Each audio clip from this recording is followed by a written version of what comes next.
గారు ఇచ్చిన 6 గ్యారెంటీలను ప్రశ్నిస్తూనే ఉంటాం. ఎటు పరిస్థితిలో భయపడేదే లేదు, ప్రశ్నిస్తూనే ఉంటాం. ఒక్కసారి ఆలోచన చేయండి. ఇలా అమ్ముడు పోయిన ఎమ్మెల్యేని నువ్వు ఎందుకు అమ్ముడు పోయినావు అని అడిగితే కూడా ఇలా తీసుకొచ్చి అరెస్ట్ చేస్తారంటే ఎంత బాధాకరమైన ఆలోచన చేయండి. ఇలా పండుగ పూట ఇలా అరెస్ట్ చేసి ఇంత లేకుండా చేయడం ఎంత.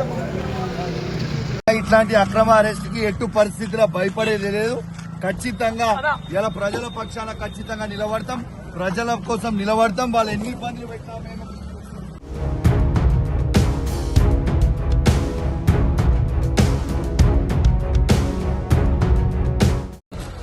జై తెలంగాణ.